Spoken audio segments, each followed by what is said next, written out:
Rich man kicks out homeless girl begging for money. Later sees her at wife's grave. A wealthy man scornfully refuses to give a poor girl money for flowers. But he sees her later at his deceased wife's grave weeping and realizes who she is. David Salvi was nervous and excited. He was back in Boston after an absence of 15 years, and he was about to do something he'd sworn he'd never do: reach out to his wife. The florist he walked towards was rightly known as one of the city's best, and he knew he'd find what he needed: red tulips. He had just stepped inside the florist's door when he was accosted by a beggar. The girl looked desolate and ragged. She was thin, with skinny legs, and under her too short skirts, her bruised knees showed. "Please, sir," she said, "could you spare some change?" David frowned and asked her belligerently, "What's the money for? Food? Or are you just going to blow it on drink or drugs? Lies are like weeds. They grow and spread destruction." The girl flushed and said with dignity, "None of those, sir. I want to buy some flowers." "Flowers?" David cried, outraged. "What does a beggar want with flowers? I tell you what, you go and work instead of asking decent people for their money to buy fellow ears." The girl turned her face away, but not before David saw that she was crying. He felt a little ashamed of himself. There was one person who would never approve of his attitude: Claire, and David wanted Claire's approval badly. He put his hand in his pocket to give the girl $1, but she had gone. He got himself a bouquet of the most beautiful red tulips, Claire's favorites.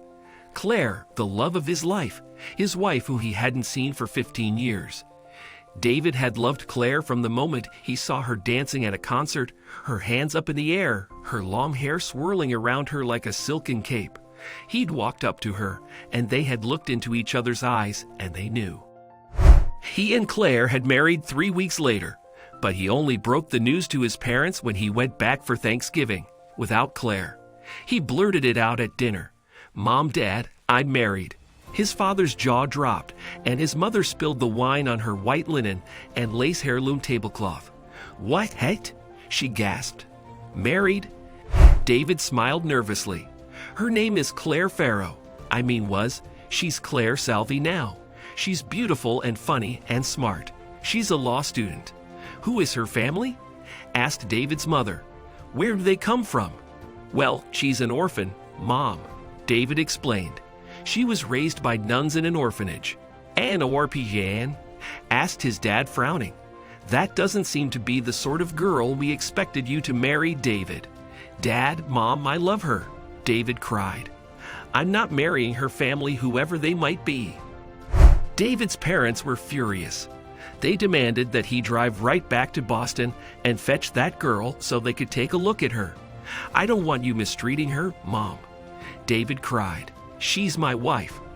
"I'd like to think I know how to behave, David," Mrs. Salvi said, but the way she pressed her lips together told him Claire was in for an ordeal. That night, David phoned Claire and told her that his parents wanted to meet her. "Oh," Claire said softly, "I can tell from your voice that things didn't go so well." "You know what they are like," David said, embarrassed. "But I know when they meet you, they will love you." There was a long silence. Then Claire said in a shy voice, "I hope they will love their grandchild." "I'm sure." David started to say, then it hit him. "Babe, you're pregnant?" "I'm sorry, David," Claire said. "I was so careful, and I know it's not the right time." But David had tears running down his face. "Oh, babe, I'm so happy." "I love you, Claire." The next morning, David got into his car early and started the 3-hour drive to Boston to fetch Claire. He wanted to tell his parents about the baby, but he decided to wait until Claire was there. Unfortunately, he never made it to Boston. An 18-wheeler spun out of control and spun David's car into a ravine. It would be 2 long years before he woke up. He saw his mother sitting by his bed looking very thin and worried. "Mom," he croaked. "Mom, what happened?" His mother explained that he'd been in a terrible accident and that they had nearly despaired of his life. "Claire," David gasped, trying to sit up. "What about Claire?" Mrs. Salvi looked very sad. "I'm sorry, David," she said. "When we told her you were in a coma and might not wake up, she just left." But David's head was spinning. But what about the baby? "Oh, my dear," said David's mom. "There was no baby. It was just a way to trap you." After his mother left, David cried bitterly for all the dreams he now knew would never come true. Claire was a liar. She never loved him. There was no baby. It took a long time for David to come to terms with it all, and he never fell in love again. 13 years later, it was David who stood by a hospital bed holding Mrs. Salvi's frail hand in his. "David," she whispered, "I have to tell you something." "Rest, Mom," David said gently. "You can tell me later." "There's not going to be a later," David's mother said. "I know that, and so do you. I lied. I lied to you, and I lied to her." David frowned and asked, "What are you talking about, Mom?" "I told Claire you were dead," Mrs. Salvi confessed. "I told you she had gone. I didn't know about the baby." David was stunned. "You lied? How could you?" David was about to shout, then he looked down at his dying mother's face. "Mom, I forgive you. I'll find Claire and the baby. It will be okay." After Mrs. Salvi's funeral, David helped his father through the maze of legalities. Then he caught a plane to Boston. He was going to look for Claire and his child, and he knew where to start. "May I speak to Sister Frances?" David asked at the Lady of Mercy orphanage. He was steered to a sweet-faced woman in a habit who was playing with some children. "Sister Frances?" David asked. "I'm looking for Claire Farrow. I'm her husband." Sister Frances stood up and stared at him. "You're David? But she thought you were dead," she exclaimed. Claire is dead. She passed away 5 years ago. She's buried at Evergreen Cemetery. I'll tell you the plot number if you want to pay your respects." "Dead?" David whispered. "What about the baby?" "Claire's little girl was put into foster care," Sister Frances said bitterly.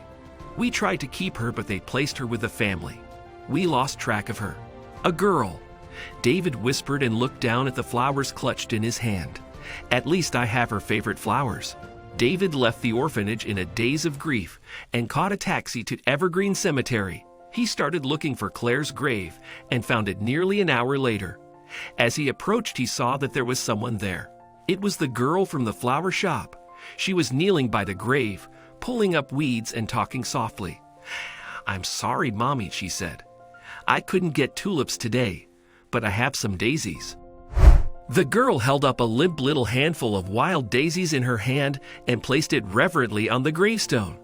"Oh, Mommy, I miss you so much." "You," David said, and the girl jumped up. "You are Claire's daughter?" "Yes," she said. "You knew my mother." David stared at the wide eyes so like Claire's and felt tears start to run down his cheeks. "I knew her. I'm your father." His daughter's name was Hope, and she had been on her own for 2 years after running away from a complicated situation in a foster home. David told Hope the whole story and begged her for forgiveness.